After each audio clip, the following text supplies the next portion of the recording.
Chapter 1. Shadows over the Bay. The San Francisco Bay Area in the late 1960s hummed with music, culture, and restless energy. The streets of San Francisco were alive with the swirl of tie-dye, jazz, and the smell of the ocean drifting over the piers. Yet beneath the excitement, a quiet unease was beginning to settle over the communities of Vallejo, Benicia, and Napa.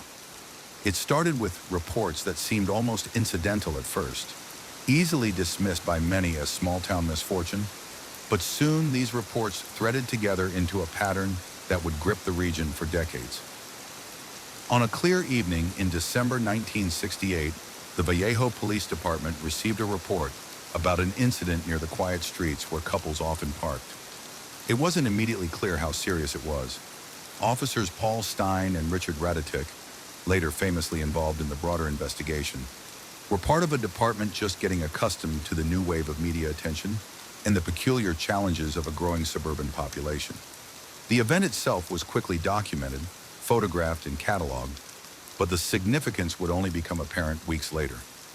By the spring of 1969, the case had transformed from a local curiosity into a matter of regional concern. On July 4th, reports emerged of letters sent to local newspapers claiming responsibility for several attacks. The letters were not simple confessions. They were puzzles, ciphers, designed to taunt both law enforcement and the public. The writer called himself the Zodiac. His messages were filled with cryptic symbols, strange phrases, and declarations that seemed designed to provoke fear. One excerpt read, "I like killing because it is so much fun," words that would haunt journalists and detectives alike. The newspapers, particularly the San Francisco Chronicle, became unwitting partners in the investigation. Editors debated whether publishing the letters would encourage further crimes, but they also understood the public's right to know.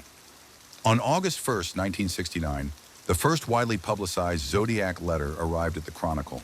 Its accompanying cipher, the 408-symbol cryptogram, challenged both amateur and professional codebreakers. Teams of journalists, cryptography enthusiasts, and even the FBI pored over the symbols, trying to discern a hidden meaning. The police were in a delicate position. They had fragments of descriptions, vague timelines, and letters that suggested an intelligence and cruelty that was methodical, almost theatrical. Each piece of correspondence carried a postmark, a writing style, and sometimes a photograph. Officers meticulously logged every detail, cross-referenced letters with ongoing investigations, and sought patterns in the seemingly random. By mid-1969, investigators were juggling multiple leads, none of which ever fully intersected, creating a haze of uncertainty and tension. Outside the precincts, the public noticed the unusual involvement of codes and letters. Cafes, bars, and bus stops buzzed with speculation. How could one person manipulate so much attention, so much fear, with only pen and paper? The mystery deepened as amateur cryptologists worked in their kitchens, teachers in classrooms, and teenagers with pencils and notebooks tried to crack the Zodiac ciphers. When a cipher was eventually solved, it revealed a chilling, boastful message, but still no real identity. The letters did not carry fingerprints, no DNA yet, no conclusive evidence that could pin down the Zodiac's presence in a tangible way. And so, the Bay Area entered a strange rhythm. Mornings brought the ordinary bustle of daily life. Streetcars rattling, newspapers sold at corner stands, children on bicycles. Evenings brought apprehension as families whispered about the mysterious letters, as police cruisers patrolled the hills, and as journalists debated how much to reveal. It was a community caught between normalcy and the eerie allure of a puzzle that refused to be solved. The Zodiac was more than a name. He was an idea, a shadow cast over the neon-lit streets, one that would define the region for years to come. Chapter 2. The First Strikes and the Growing Mystery. The summer of 1969 had brought more than warm breezes and long evenings. Vallejo, Benicia, and the surrounding areas were beginning to feel the tension of a presence that no one could see, but everyone could fear. After the initial letters in July, law enforcement began to link several incidents that had previously seemed isolated. These early attacks, now retrospectively known as the Zodiac's first confirmed crimes, revealed a careful, deliberate pattern, one that was unsettling not only because of its randomness, but because of the taunting way it was presented to the public. On the night of July 4th, 1969, a young couple had been out in their car along a quiet road near Vallejo. It was a place many locals knew, a tucked-away area where teens went to talk and watch the stars. Police records later documented that they were approached by a man whose description, though sketchy, included unusual details, a height estimate, clothing details, even a peculiar watch. When investigators interviewed witnesses, there were discrepancies, as often happens in high-stress situations. But the image of an unknown figure lurking in the shadows left a lasting impression. Shortly after this event, the Zodiac sent letters to 3 Bay Area newspapers: the San Francisco Chronicle, the San Francisco Examiner, and the Vallejo Times-Herald. The correspondence was precise, almost performative. He included a cipher of 408 symbols, and in his own words, he promised that solving it would reveal his identity. The letters were postmarked with care, indicating a level of planning and attention that frustrated police and fascinated the public. Detectives at the Vallejo Police Department, alongside FBI agents who were beginning to track the case, meticulously cataloged the letters. They photographed them, preserved envelopes, and compared handwriting for any telltale signs. Meanwhile, the media landscape was unique. Newspapers were a primary source of information, and the editors understood the public's appetite for the story. The San Francisco Chronicle assigned reporter Paul Avery to cover the letters and attacks. Avery became one of the primary figures documenting the Zodiac's correspondence. In his articles, he tried to balance public concern with measured reporting, knowing that every word could influence the killer's next move. The letters were cryptic, sometimes playful, often menacing. One line read, "I will not give you my name because you will try to slow down or stop my collecting of slaves for the afterlife."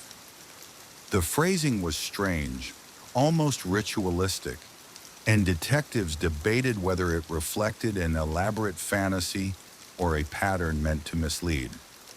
By mid-July, amateur cryptographers and police alike had begun decoding the 408-symbol cipher. The solution revealed a boastful and unnerving statement, confirming that the letter writer had indeed been involved in violent incidents. But still, no concrete identity emerged. Investigators scoured local records, checking every tip, every reported sighting. Yet the Zodiac seemed always a step ahead, communicating from the shadows. The Bay Area of 1969 was a place caught between optimism and fear. Music festivals, protests, and the vibrant counterculture were in full swing. Yet the Zodiac cast a quiet pall over nightly drives and evening walks. Parents reminded teenagers to be careful in their cars. Young couples whispered about what it meant to receive a mysterious letter.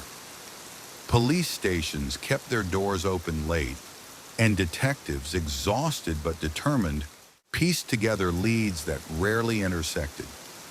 Every letter, every cipher, every reported sighting became another piece in a puzzle that remained frustratingly incomplete.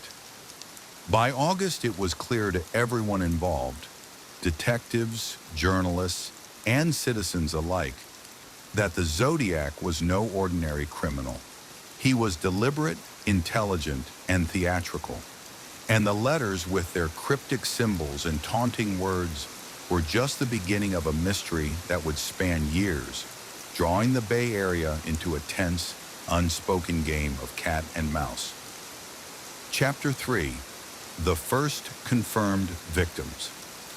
It was the evening of December 20th, 1968, a cold and quiet night near Vallejo. The roads were mostly empty, and the occasional headlights of a passing car cut across the darkened landscape. For David Faraday, 17, and Betty Lou Jensen, 16, it was a typical date night. Simple, local, nothing remarkable, except that fate had chosen this night to introduce the world to the figure who would come to be known as the Zodiac. Law enforcement records described the area as remote, yet accessible, a place familiar to local teenagers. Officer reports later noted that there were no witnesses close enough to see the initial encounter clearly. However, investigators meticulously documented the scene, the car, the surroundings, tire marks, and the position of evidence. Every detail, no matter how small, was logged. Vallejo police officers were careful. They understood that the absence of witnesses meant that the smallest clue could be critical. In the weeks following, detectives worked to reconstruct what had happened. Interviews were conducted with family members, friends, and anyone who might have seen the couple earlier in the day. Officers Paul Stein and Richard Radatic were involved in coordinating these efforts, alongside deputies who had jurisdiction in the nearby rural areas. They collected every scrap of information: car locations, estimated times, and patterns of movement. Although the media at the time reported the incident as a local tragedy, detectives began noticing troubling connections to letters and communications circulating in the region. The case initially seemed isolated, but within months, a series of letters began to arrive at local newspapers and police departments. Each letter carried peculiar characteristics: carefully composed sentences, postmarks from different areas, and a cryptic signature, the Zodiac. The correspondence referenced multiple attacks and hinted at a pattern of behavior that challenged investigators to think differently. The letters contained ciphers, some solved and some still unsolved, and they seemed designed to draw attention to the writer's intelligence and meticulous planning. Detectives faced a unique challenge: balancing the investigation with the growing public fascination. The San Francisco Chronicle and Examiner began publishing the letters in full, hoping that readers might provide clues or insights. Editors understood that these letters were unusual. They were not just confessions, but puzzles, a mix of threat and play. Reporter Paul Avery documented the correspondence and began building a timeline alongside law enforcement. Police logs note that every letter was carefully preserved, analyzed for handwriting, syntax, and even paper type, in hopes of identifying the author. The Zodiac's first cipher, later known as the 408 symbol code, was sent in August 1969. Amateur cryptographers, teachers, and even children tried to decode the message. When the first cipher was finally solved, it revealed a chilling mixture of boasts and cryptic allusions, confirming that the writer had knowledge of the attack, but still revealing nothing about his identity. The police, frustrated by the lack of leads, intensified efforts to find links between the letters, the crime scene, and possible suspects. Every tip was examined, yet most led to dead ends. By early 1969, the valley and surrounding counties were on edge. Parents spoke to their children in hushed tones about safety. Teens were cautious about where they parked or walked. The sense of normalcy was fractured, replaced with a quiet, persistent tension. Police officers patrolled late at night, and detectives worked tirelessly to follow up on sightings, phone tips, and suspicious behavior. In the midst of it all, the Zodiac remained elusive, a presence defined only by ciphers, letters, and fear that seemed to seep into every corner of the Bay Area. Chapter 4: The Lake Berryessa. Attack and Public Shock. It was the evening of July 4th, 1969, a holiday marked by fireworks, barbecues, and family outings across the Bay Area. But for Michael Mageau, 19, and Darlene Farron, 22, the night would take a sudden and terrifying turn. The couple had driven to Lake Berryessa, a secluded area popular with locals for its scenic views and quiet picnic spots. The air was warm, the lake shimmering under the fading sunlight, and the mood initially relaxed and cheerful. According to police reports, a man approached the parked vehicle, carrying what witnesses later described as unusual attire, a hood and clothing that seemed theatrical, almost ritualistic. Detectives and crime scene officers meticulously documented the location, tire tracks, footprints, and other details left behind. Majot, who survived the attack, provided crucial eyewitness testimony. His description of the assailant, height, build, clothing, and even peculiar behavioral traits would become central to police sketches released to the public. The Vallejo Police Department in the California Highway Patrol quickly realized that the attack shared unsettling similarities with the earlier incident involving David Faraday and Betty Lou Jensen. Both involved young couples in isolated areas, both displayed signs of careful planning, and both were followed by cryptic correspondence soon afterward. Investigators began to connect the dots more definitively, considering this attack not an isolated tragedy, but part of a larger, orchestrated pattern. Within weeks, the first widely publicized letters from the Zodiac arrived at the offices of the San Francisco Chronicle and San Francisco Examiner. The letters referenced the attacks, claiming responsibility, and included the Zodiac's now famous ciphers. The tone was precise and taunting. One excerpt read, "This is the Zodiac speaking. I like killing because it is so much fun." The chilling clarity of the words shocked readers, yet the letters were more than confessions. They were puzzles, intended to provoke thought and fear simultaneously. Detectives logged every letter carefully. Handwriting experts, forensic document specialists, and local police compared envelopes, penmanship, and postmarks. Each detail was analyzed in the hope of identifying the writer, yet no conclusive leads emerged. Officers also coordinated with neighboring jurisdictions, understanding that the Zodiac did not confine his movements to a single county.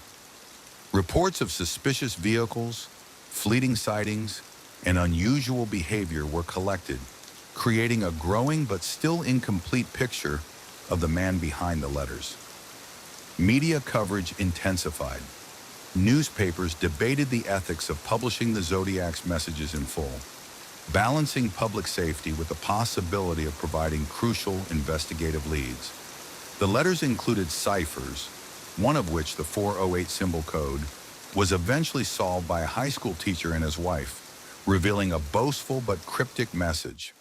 The solution confirmed the killer's self-proclaimed intelligence, but gave no information about his real identity, heightening both public fear and fascination. Across the Bay Area, a new rhythm emerged. Families discussed safety precautions, teenagers became wary of late-night drives, police departments increased patrols in remote areas. Detectives worked long hours, following leads that often led nowhere, documenting sightings and analyzing letters. Each piece of evidence was cataloged meticulously, every tip cross-referenced, every cipher logged for further study. The Zodiac was no longer just a name in the newspapers. He was an idea, a presence that manipulated attention and fear with precision. By the summer's end, the Bay Area understood that it was dealing with something extraordinary, a criminal who communicated through letters and codes, who seemed always a step ahead, and whose motives and identity remained a mystery.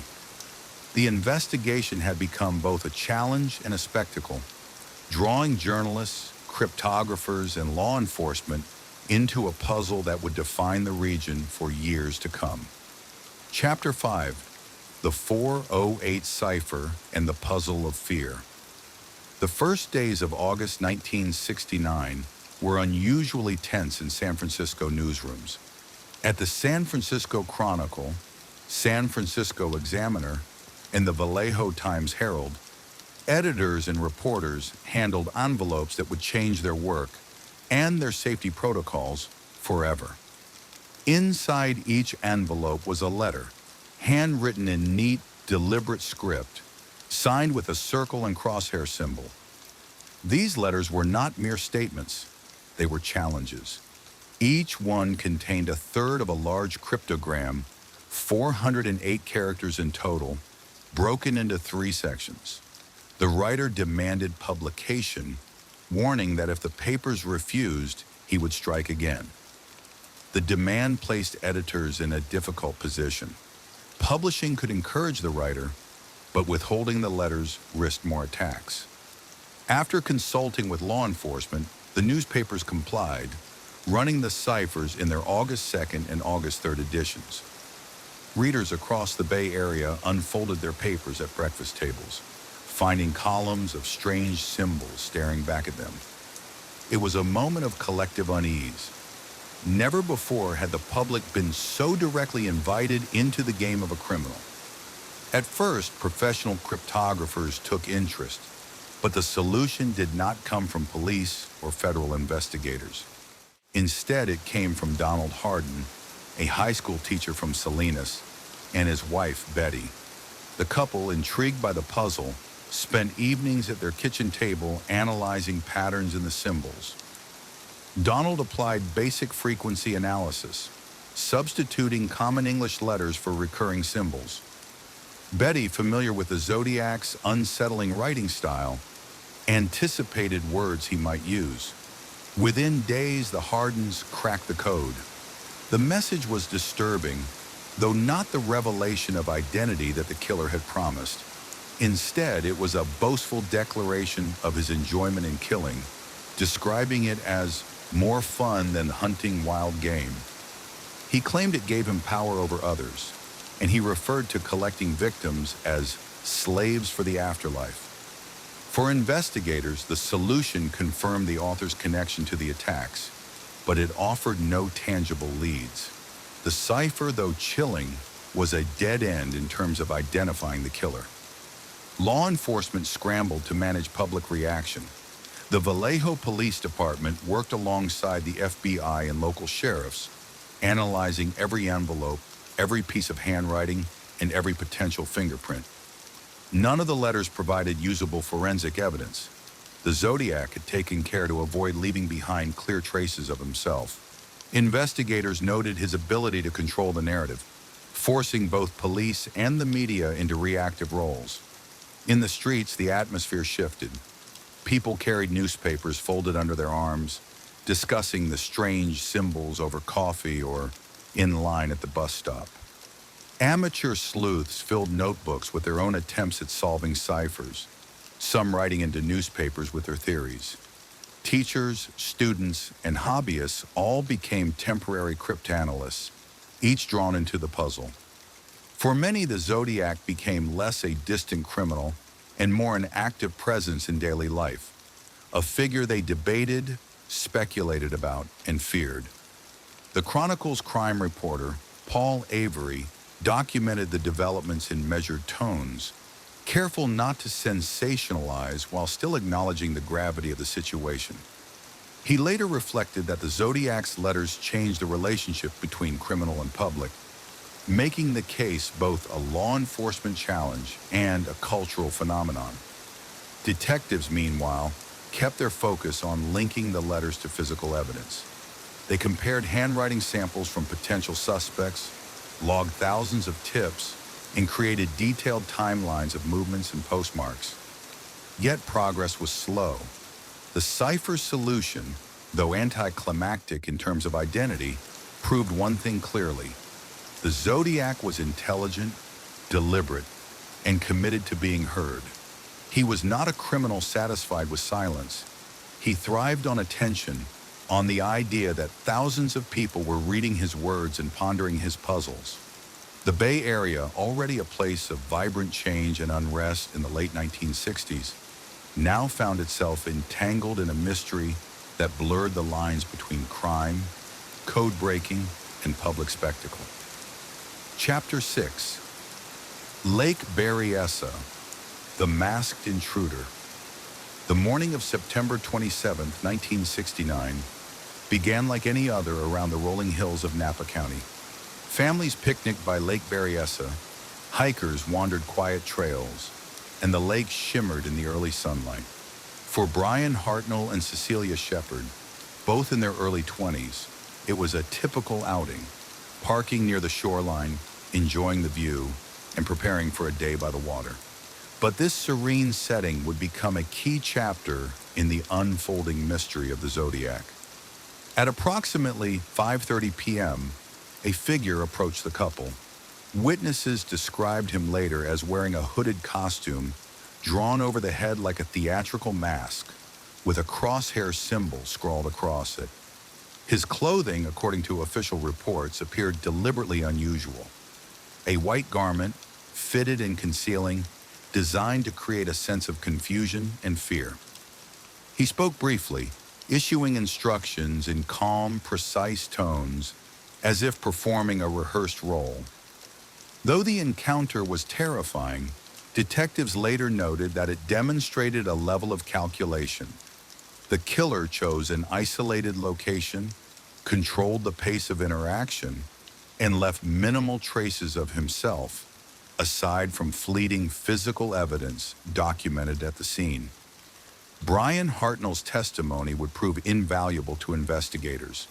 His recollections recorded in police interviews detailed the figure's height, build, and the mask itself. Hartnell described the mask as striking and memorable, a circle with crosshairs that would become an iconic symbol of the Zodiac. Police sketches later incorporated these details, and they were widely circulated, helping to establish a public image of the killer while maintaining anonymity. After the encounter, the couple managed to escape, running toward the parking area where other visitors had gathered. They contacted authorities, and the California Highway Patrol responded swiftly. Officers documented the scene extensively, photographing footprints, tire tracks, and the position of objects near the shoreline. Every scrap of evidence was carefully logged, preserved in hopes of connecting this attack to prior incidents and ultimately to the Zodiac letters. Later that evening, a call was placed to the Napa County Sheriff's Office. The voice, calm and taunting, identified itself as the Zodiac. He confirmed responsibility for the attack and hinted at a broader plan, one that extended beyond the immediate crime. The call was recorded by dispatchers, transcribed, and analyzed by officers, who noted the deliberate pacing, precise enunciation, and unusual phrasing. Even without physical evidence, the communication provided crucial insight into the Zodiac's mindset. Meticulous, theatrical, and fixated on control.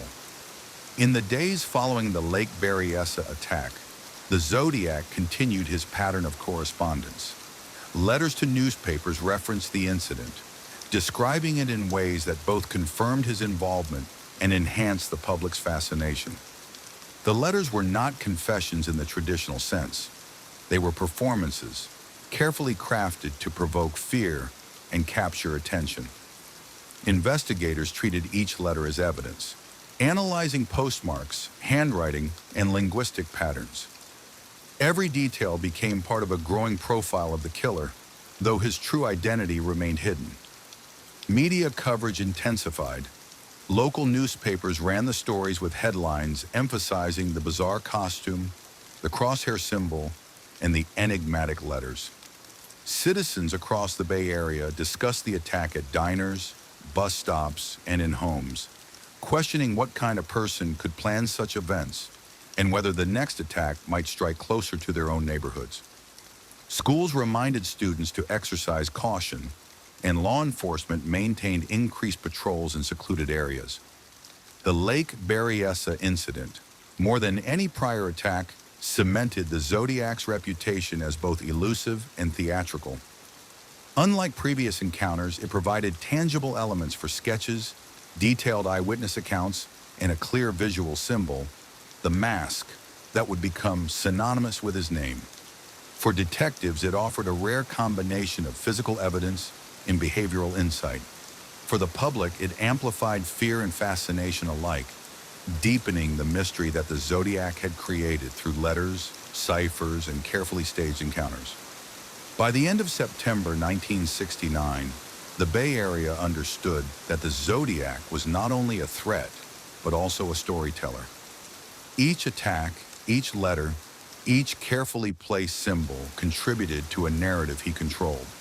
Detectives cataloged evidence, interviewed witnesses, and examined every lead, yet the puzzle remained unsolved. The killer operated in shadows, leaving behind only traces, codes, and a chilling sense that he could appear anywhere, at any time.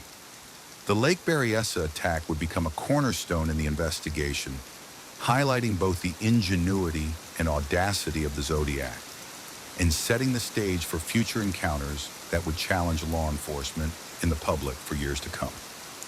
Chapter 7: The San Francisco Taxi Cab Murder. October of 1969 brought a chilling twist to the Zodiac story.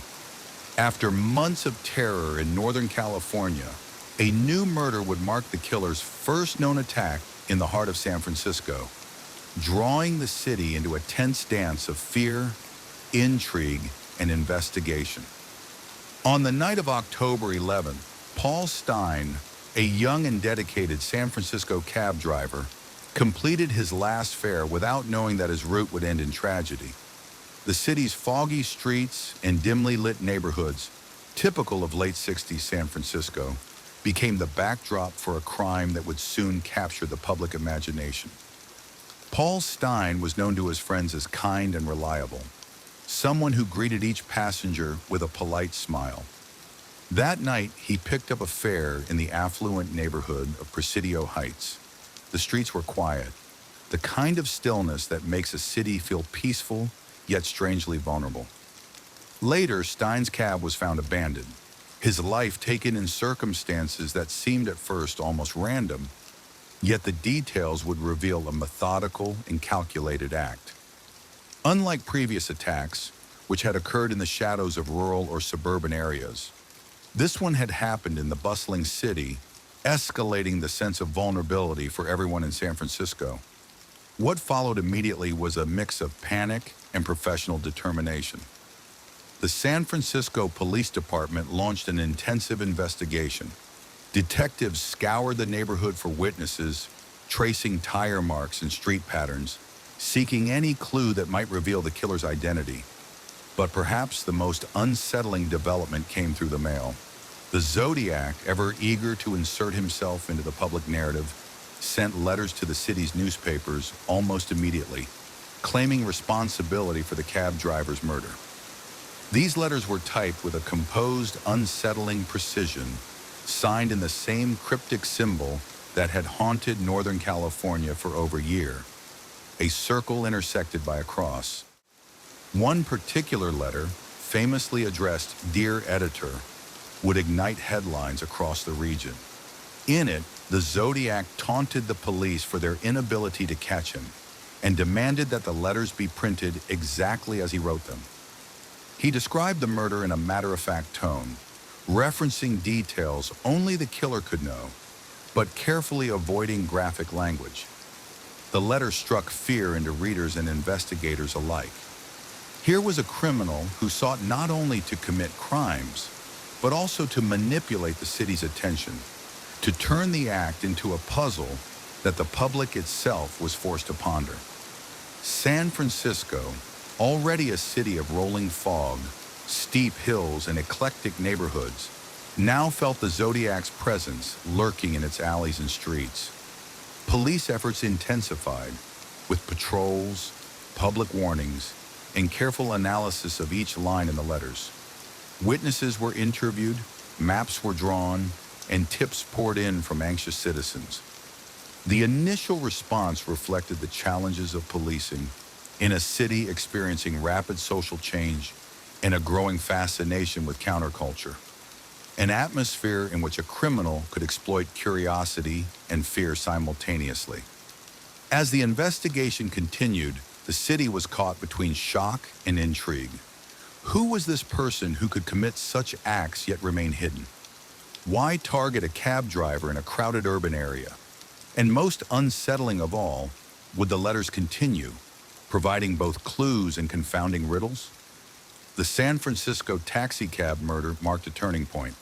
The Zodiac had entered the city's heart, bringing his chilling game of letters, codes, and public taunts to an audience larger and more captivated than ever before. By the end of October, San Francisco remained alert, cautious, and uneasy, its streets watched not only by police officers, but by a public suddenly aware that a shadow moved among them, a shadow that communicated through cryptic symbols and letters, daring anyone to catch him and making a city of millions feel, in its quietest corners, exposed and vulnerable. Chapter 8: The Zodiac's Codes in the City's Puzzle. After the shocking murder of Paul Stein in San Francisco, the Zodiac Killer fully entered the public eye. Unlike his previous attacks in rural areas, this crime occurred in a bustling city, bringing fear into crowded neighborhoods. But it was not just the act itself that captured attention, it was the letters. Sent to local newspapers, these communications combined chilling boasts with intricate puzzles, demanding that they be printed in full under threat of further harm. The Zodiac transformed his crimes into a public game, making the city itself a participant in his sinister challenge. Among the letters, one stood out. Addressed "Dear Editor," it claimed responsibility for Stein's murder and hinted at more attacks. Written in a calm, almost conversational tone, it described the crime in ways only the killer could know, while carefully avoiding graphic detail. The effect was unsettling. Readers imagined the events themselves, amplifying fear while the killer remained invisible. These letters revealed the Zodiac's fascination with controlling not just the act of murder, but also the public's perception of it. Some communications contained cryptograms, intricate sequences of letters and symbols arranged as codes. The most famous of these, the 340-character cipher sent to the San Francisco Chronicle in November 1969, would challenge both amateur and professional code breakers for decades. The Zodiac seemed to delight in turning his crimes into intellectual puzzles, taunting police and captivating the public. Each code was both a signature and a challenge, a way to assert control while remaining hidden. Police responded cautiously. Detectives scoured neighborhoods for witnesses, analyzed the letters for clues, and coordinated with neighboring counties, all in an era before digital tracking. Citizens sent in tips, some useful, some speculative, while newspapers, under pressure, published the letters, giving the Zodiac exactly the attention he desired. The combination of careful investigation and public fascination created a tense atmosphere, with the city itself caught in the middle of a cryptic game. The letters stirred both fear and fascination among the city's residents. Parents worried for their children, cab drivers stayed alert, and ordinary citizens watched the streets with new caution. Meanwhile, the Zodiac's careful manipulation of media attention demonstrated a chilling intelligence. He seemed to understand human curiosity as much as law enforcement procedures, creating a tension that made San Francisco feel like a city caught between reality and puzzle. Each new letter reignited discussion in newspapers, police offices, and homes, ensuring that his presence was felt even without being seen. By the end of 1969, the Zodiac had firmly established his pattern. He could strike anywhere, from quiet roads to urban streets, and masterfully manipulate public perception through letters and codes. The cab murder, combined with the cryptic correspondence, elevated him from a regional menace to a figure of national intrigue. Each letter deepened the mystery and ensured that, for San Francisco, the challenge was not only to prevent the next attack, but also to understand a mind that had turned words into weapons and puzzles into legend. Chapter 9: Witnesses and Early Sketches. In the days following the San Francisco cab murder, the city felt both tense and alert. Residents whispered about a presence moving among them, invisible yet calculating. Investigators knew that solving the case depended on careful observation and the smallest details.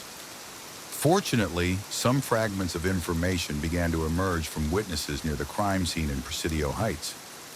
Although the events of that night were brief and unsettling, the recollections of a few observant individuals would become crucial in forming the first public image of the Zodiac. One key witness was a man walking his dog near the crime scene who recalled seeing a figure leaving the cab. Another neighbor remembered a man behaving oddly nearby, a fleeting impression that was both vague and significant. Investigators carefully collected these statements, aware that memory is often unreliable, yet hoping that together they could paint a picture of the mysterious figure. Each account added small pieces to a larger puzzle, a mosaic of movement, posture, clothing, and behavior that might reveal a face behind the letters and codes. The police worked swiftly to transform these impressions into sketches.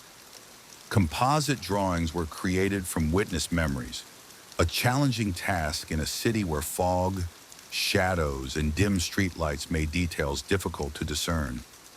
Each sketch was released to the public with caution, in aiming to spark recognition while avoiding panic. The city's newspapers printed the images alongside the Zodiac letters, emphasizing both the threat and the hope that someone, somewhere, might identify the elusive figure. These sketches, while imperfect, became symbols of the hunt, tangible glimpses of a mind that otherwise communicated only through cryptic correspondence. Meanwhile, law enforcement coordinated more broadly, reviewing previous attacks and the emerging pattern of letters. Officers compared handwriting, typewriter impressions, and cryptograms from different jurisdictions, creating a network of investigation across Northern California. Detectives interviewed hundreds of potential witnesses, followed tips from anxious citizens, and analyzed street patterns to determine possible escape routes. The work was painstaking and methodical, often requiring patience and persistence, in a city suddenly aware that a dangerous, intelligent presence was moving unseen among them. San Francisco itself seemed to participate in the investigation. Residents became vigilant, noting suspicious behavior, reporting unusual vehicles, and scrutinizing strangers in their neighborhoods. The city's atmosphere, already shaped by countercultural energy, music, and artistic experimentation, now carried a current of uncertainty and tension. People were cautious but curious, reading newspapers carefully for clues, speculating about codes, and discussing the sketches in homes, coffee shops, and workplaces. The Zodiac had managed to engage an entire city in his game, creating an interplay between fear, intellect, and imagination. Despite the intensive efforts, the Zodiac remained just beyond reach. Witnesses provided impressions, sketches suggested possibilities, and detectives coordinated tirelessly. Yet each lead seemed to dissolve into uncertainty. The pattern of taunting letters, the cryptic codes, and the elusive figure in Presidio Heights had established a narrative that would captivate San Francisco and the nation for years to come. The hunt was ongoing, a blend of careful observation, human intuition, and analytical work that would eventually lead investigators and the public closer to understanding the enigma that was the Zodiac, even if the true identity remained hidden. Chapter 10: The Vanishing and the Endless Mystery. As the 1970s unfolded, the Zodiac Killer gradually vanished, leaving behind letters, codes, and unsolved mysteries. After his last confirmed attacks, only sporadic letters arrived. Some believed genuine, others likely hoaxes. San Francisco and Northern California remained vigilant, aware that the man who had haunted neighborhoods and taunted newspapers might still be out there, invisible yet present in the imagination of a fearful public. Investigators continued reviewing evidence, interviewing witnesses, and analyzing cryptograms. Advances in forensic science offered new hope, yet the Zodiac had left few clues that could identify him. Over decades, police and amateur sleuths studied handwriting, letters, and codes, following leads that often ended in dead ends. Each new theory sparked excitement but rarely certainty, emphasizing a criminal who had mastered anonymity and psychological control. The public fascination grew alongside the investigation. Books, documentaries, and newspaper retrospectives chronicled the crimes, cementing the Zodiac's place in American criminal history. Suspects were proposed and investigated, some officially, others privately, but no definitive conclusion emerged. The Zodiac became as much a symbol as a person, a representation of mystery, menace, and the power of the unknown. For San Francisco, the Zodiac story became part of its lore, a reminder of a shadow moving through the streets, leaving cryptic messages and unanswered questions. The cab murder, letters, and codes remain etched in memory, teaching lessons about vigilance, investigation, and human fascination with puzzles that challenge intellect and imagination. A riddle that continues to captivate and remind us how one person's actions can shape the consciousness of an entire city